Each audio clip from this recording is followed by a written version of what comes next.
एक जेंटलमैन घोड़ा खरीदने जा रहा था, इमाम साहब से रास्ते मुलाकात हो गई तो इमाम साहब ने पूछा कहाँ जा रहे? बोला घोड़ा खरीदे।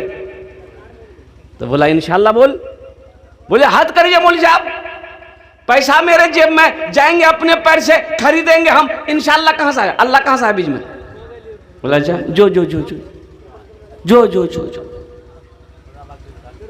घोड़ा खरीदने चला गया बाजार। घोड़ा देखा, घोड़ा खरीद लिया, पूरी लिखाई पढ़ाई सब हो गई। तो घोड़े वाले ने कहा कि पैसा ला। इधर जेब में हाथ डाला, इधर हाथ डाला, उधर हाथ निकल गया, इसकी जेबें किसी ने काट ली।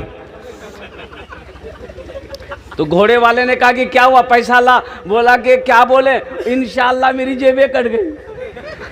लौट के आ रहा था, ओ मुंह लटका के आ रहा था, इमाम साहब से फिर रास्ते मुलाकात हो गई। तो इमाम साहब ने कहा कि क्या हुआ जेंटलमैन? अरे मुंह लटका के आ रहा है, इधर आ।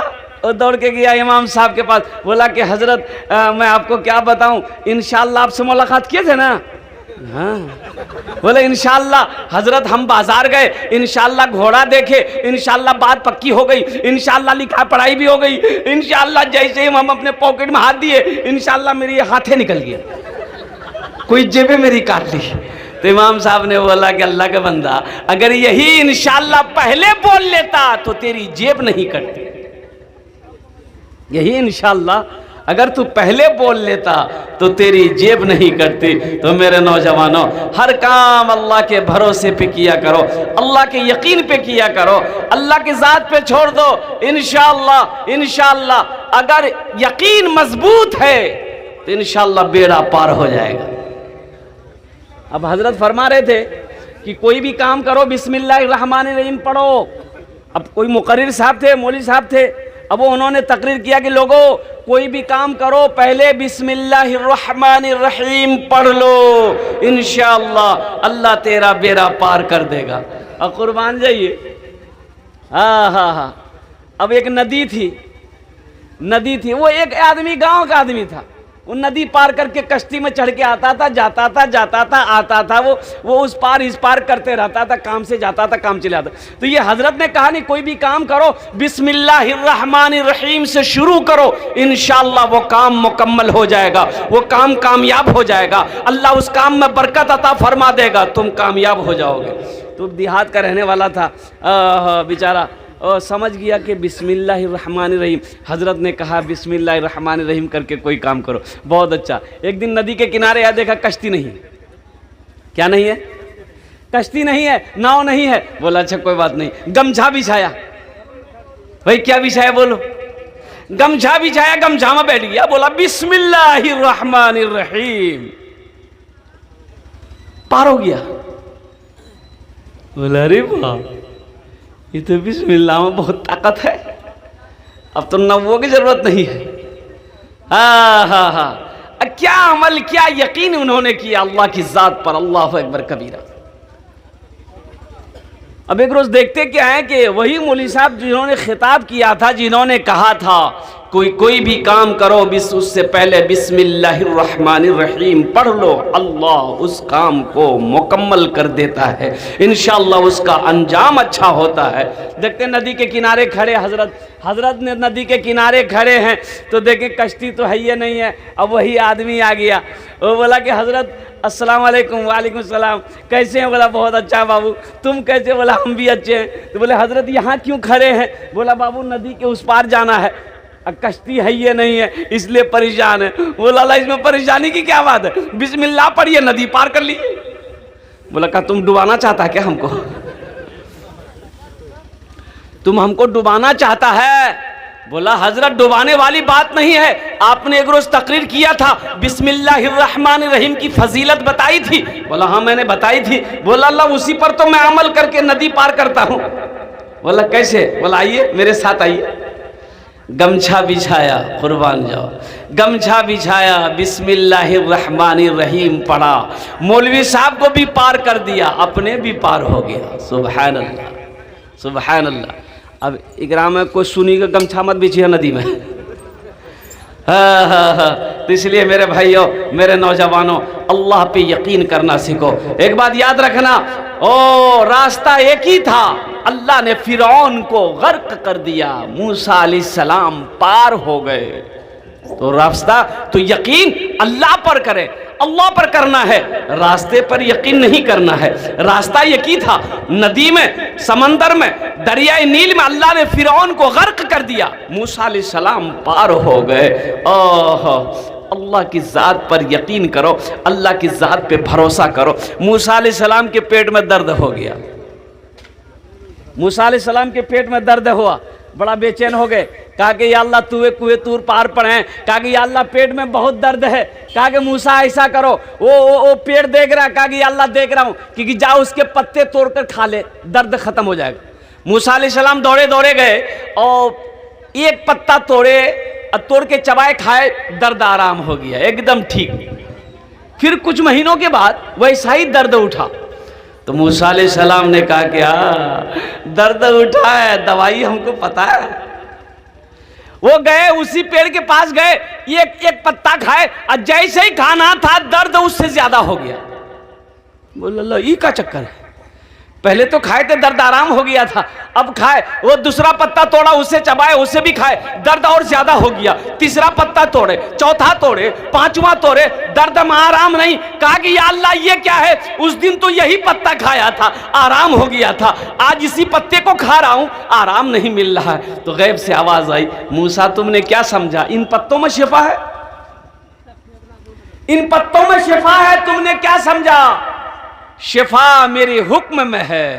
हा, मेरे हुक्म में शिफा है, इन पत्तों में शिफा नहीं है। इसलिए मेरे भाइयों, अल्लाह पर यकीन करना सीखो, अल्लाह पे भरोसा रखो, और यकीन अपना इतना मजबूत कर लो कि इंशाअल्लाह अल्लाह हर बेड़ा पार कर देगा, अल्लाह हर काम को पूरा कर देगा।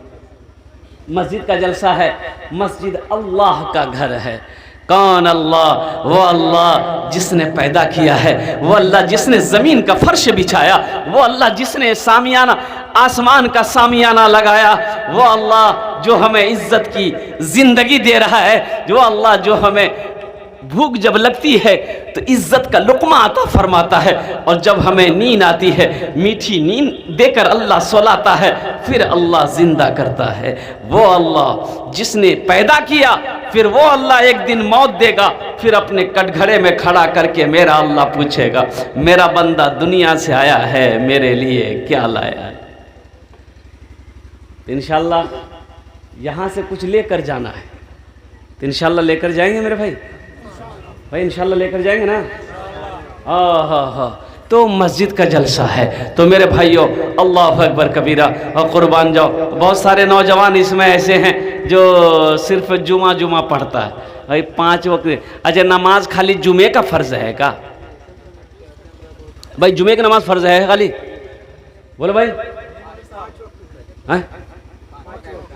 5 टाइम की नमाज सुन्नत है, फ़र्ज़ है। ऐसा तो फ़र्ज़ है तो फिर पढ़ते काहे नहीं? सोचने का मकाम है, गौर करने का मकाम है। जब फ़र्ज़ है, जुमा फ़र्ज़ है, आप जुमा पढ़ते हो, तो ये जो 5 वक्त की नमाज है ये भी फ़र्ज़ है, इसे काहे नहीं पढ़ते हो? बोले टाइम नहीं है। लोग कहते हैं टाइम नहीं है, वक्त नहीं मिल रहा है, हम पढ़े तो कैसे पढ़े, काम से फुर्सत नहीं है। अच्छा, एक बात ये बताइए, अगर पेशाब लग जाए, बहुत जोर का पेशाब लग जाए, अब पेट पकड़कर खड़ा हो जाइए, तो लोग कहेगा कि बोलो ना, बोलो पेशाब लग लो, तो पेशाब लग जाए, पेशाब कर लग जाएगा, बोले टाइम नहीं है। भाई बोलोगे? अरे बोलिए ना, बोला जाएगा। पखाना लगा है, पेट पकड़ के खड़े हो जाइए बाथरूम के दरवाजे में, तो लोग कहेगा क्या भाई? बोले भैया पेट बुट आ गया, तो जब पखाना करा, बोले टाइम नहीं जी, तो आदमी कहेगा कितना बड़का बेवकूफ आदमी है भाई। अरे पखाना लगा, पखाना करो, पेशाब लगा है, पेशाब करो, कुर्बान जाओ। मेरे भाइयों, मेरे नौजवानों, अफसोस का मकाम यह है, मैं कहना ये चाहता हूं, मैं बताना ये चाहता हूं, भूख लगे तो खाना खाने का टाइम है, नींद लगे तो सोने का टाइम है, पेशाब लगे तो पेशाब करने का टाइम है, पखाना लगे तो पखाना करने का टाइम है। और वो अल्लाह जिसने पैदा किया है उसके आगे सर झुकाने के लिए टाइम नहीं है, उसके आगे सर झुकाने के लिए टाइम नहीं है। तो अफसोस है कि नहीं भाई, अफसोस है कि नहीं? तो इंशाअल्लाह पढ़ेंगे नमाज। कितने लोग तैयार है? ज़रा हाथ उठाइए, इंशाअल्लाह मैं देखना चाहता हूँ। ए अल्लाह, इन हाथों को उठवाना मेरा काम था, इनको पक्का सच्चा नमाजी बनाना तेरा काम है। आमीन बोले अल्हम्दुलिल्लाह। या अल्लाह, हमारे बच्चे आज तक भूले हुए थे, गफलत में थे मौला, ये नमाजों से दूर थे, मस्जिदों से दूर थे। या अल्लाह, हमारे बच्चों के, नौजवानों के दिलों को बदल दे, इनके दिल को फेर दे मौला, मस्जिदों से मोहब्बत करा दे। या अल्लाह, मस्जिदों को आबाद करने वाला बंदा बना दे। हश्र के मैदान में सबसे पहले पूछ नमाज की होगी, सबसे पहले पूछ नमाज की होगी। मस्जिद के बगल में एक आदमी का घर था, भैंस था, 12-15 को भैंस पालता था, दिन रात भैंस, दिन रात भैंस। इमाम साहब ने एक दिन बोलाया, बोला बाबू यहाँ की नाम छू? बोले हमार नाम छा छेदी लाल। तवा तवा, ई कोई नाम छे? के राखल कुल तोर नाम छेदी लाल?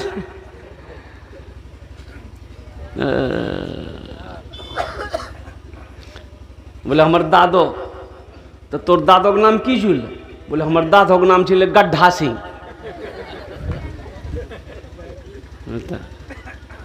तो कहा कि बाबू तुम भैंस चराते हो, नमाज नहीं पढ़ोगे?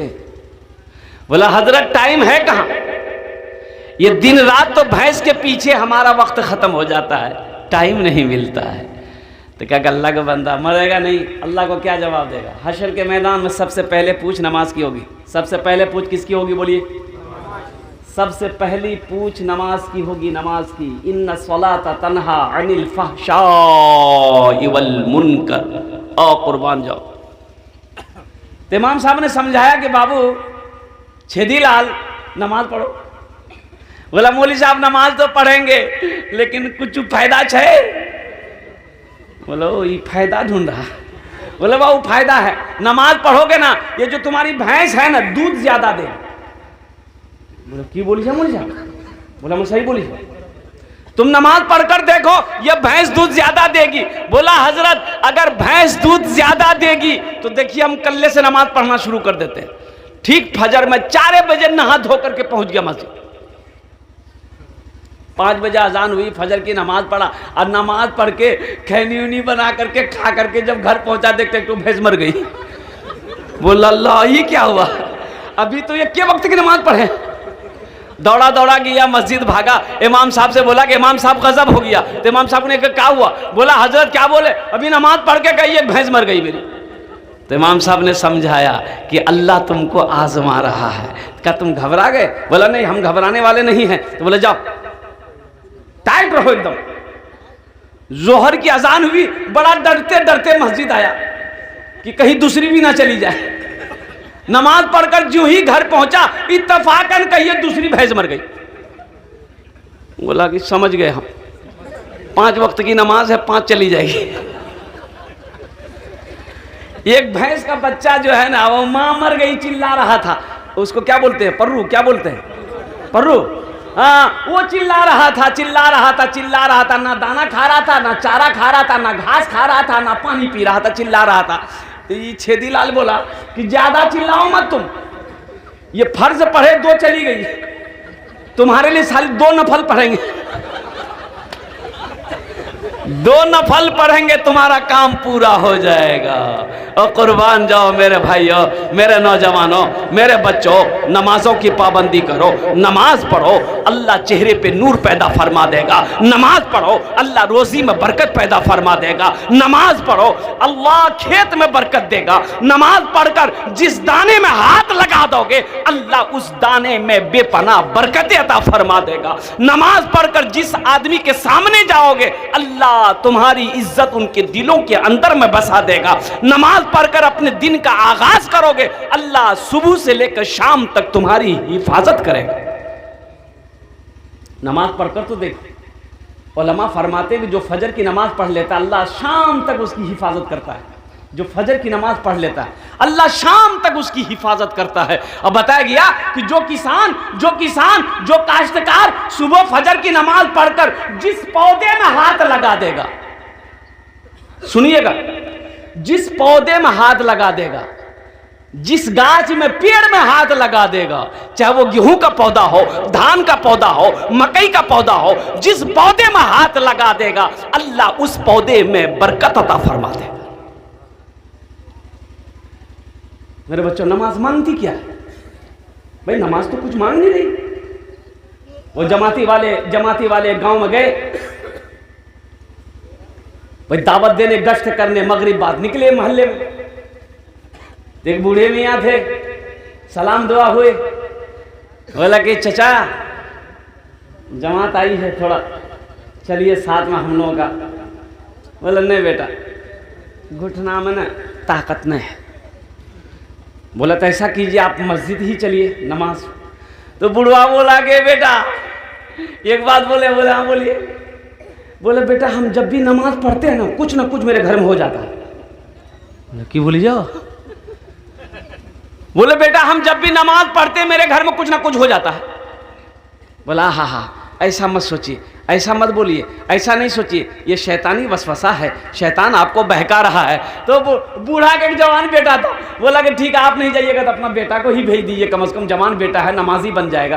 तो बड़ा मजबूर हो गया बूढ़ा, तो बेटा को तैयार किया, बेटा जमाती लोगों के साथ में चला गया। गश्त करते करते मस्जिद गया, इशा की नमाज हुई, अब जमाती लोगों ने वहीं बैठा लिया, नौजवान को बैठा लिया, बेटा तू खाना खा ले। खाना खा लिया तो बातचीत करते करते रात हो गई, तो बोला तुम भी मस्जिद में सो जाओ, फजर पढ़ के घर चले जाना। ये नौजवान मस्जिद में सो गया। आई तफाकन कहिए 3 बजे रात भोर में इसके बाप की तबीयत खराब हुई, बुढ़वा 1 घंटा में मर गया। ये लड़का को पता चला, सुबह भागा घर आया, और कुर्बान जाओ, अल्लाह अकबर कबीरा। बाप का मरना था, अब वो जो माँ है ना, वो जवान बेटा है, कमाओगे नहीं तो घर में खर्चा चलेगा भाई, खर्च चलेगा। अब परेशान है, माँ यहाँ वहाँ काम करके खाना खिला रही है। तो 2-4 महीना हो गया तो माँ बोली कि बेटा तुम इतना बड़ा हो गया है, जाना पंजाब दिल्ली जाना, कमाना, घर छोड़ना, जाना, लाएगा नहीं, 10 पैसा खाएंगे कैसे? तो नौजवान बोला कि नहीं, हमसे ना काम होगा ना धंधा होगा, हमसे कुछ नहीं होगा, माँ तू ही काम कर, जो करना तुम कैसे भी हो हमको खिलाओ, हमको ये सब टेंशन नहीं लेना। तो माँ होती है ना, माँ गुस्सा गई एक दिन, बोले तुम्हारा खाना बंद कर देंगे हम, तुमको बूढ़ा आदमी कमा के कब तक खिलाएंगे, तुमको शर्म नहीं आती है, घर से निकल जाओ। ये नौजवान बोला अच्छा तो हमारा घर से निकल गया। एक दिन नमाज पढ़े गिलान पवा गेले नहीं, और दूसरी बार फिर मस्जिद गिलान तुरे बारिश हो। आप बुढ़िया बोली नहीं बेटा मत जो नमाज पढ़ ली, हम मैं कमा के खिला दूँ तोरा। तो मेरे भाई और नौजवानों, अल्लाह पे यकीन करना सीखो। नमाज कुछ मांगती नहीं है, नमाज तो नवाजना चाहती है, नमाज तो देना चाहती है। और किसी बंगला शायर ने बड़े अच्छे अंदाज में कहा है, नमाज के बोलो ना काज आछे, काज के बोलो आमार नामाज आछे, नमाज के बोलो ना काज आछे, काज के बोलो आमार नामाज आछे। नमाज को ये ना बोलो कि हमको काम है, हम काम करेंगे, तुमको नहीं पढ़ेंगे। काम को ये बोलो कि पहले मेरी नमाज है, पहले हम नमाज पढ़ेंगे फिर काम करेंगे। तो इंशाल्लाह यकीन करेंगे, इंशाल्लाह अमल करेंगे मेरे भाई।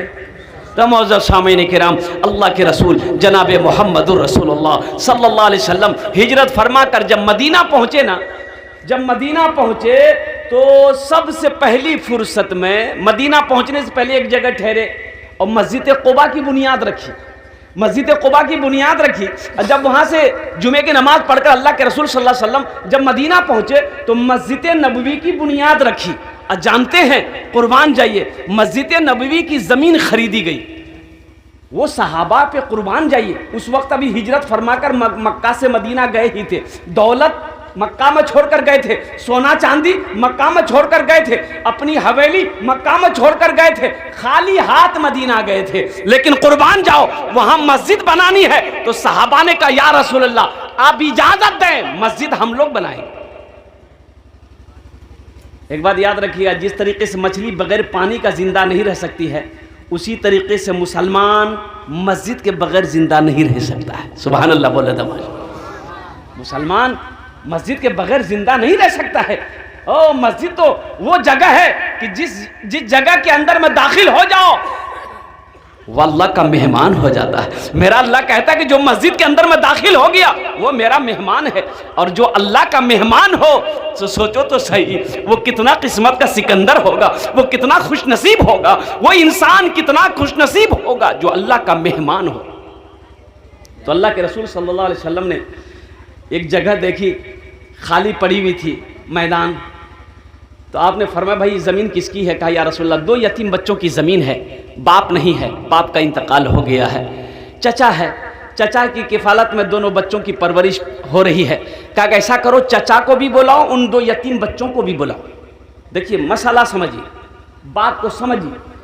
सरकारी ज़मीन पे मस्जिद बनाना जायज़ नहीं है। किसी की ज़मीन पे बगैर इजाज़त मस्जिद बनाना जायज़ नहीं है। मस्जिद खालिस वक्फ किया हुआ ज़मीन पे ही मस्जिद बनेगी। जिस ज़मीन को ख़रीदा गया है या किसी ने वक्फ कर दिया, दान कर दिया, यहाँ ये मस्जिद में मैं दे रहा हूँ। ज़बरदस्ती किसी की ज़मीन पे मस्जिद जायज़ नहीं है। सरकारी ज़मीन पे मस्जिद बनाना जायज़ नहीं है। गैर कानूनी ज़मीन पर मस्जिद बनाना जायज़ नहीं है। तो अल्लाह के रसूल ने फरमाया ये ज़मीन तुम्हारी है? कहा या रसूलल्लाह मेरी है। कहा कि इसको बेचोगे? कहा कि आप क्या करेंगे? तो अल्लाह के रसूल ने इरशाद फरमाया ये ज़मीन अगर तुम बेचोगे, हम इस ज़मीन को खरीदेंगे और ख़रीद कर इस ज़मीन पर हम अल्लाह का घर बनाएंगे। सुभान अल्लाह बोला था। ऐ काश मदीने में एक अपना भी घर होता, ऐ काश मदीने में एक अपना भी घर होता, ऐ काश मदीने में एक अपना भी घर होता, सरकार के कदमों में हर लम्हा बसर होता, सरकार के कदमों में हर लम्हा बसर होता।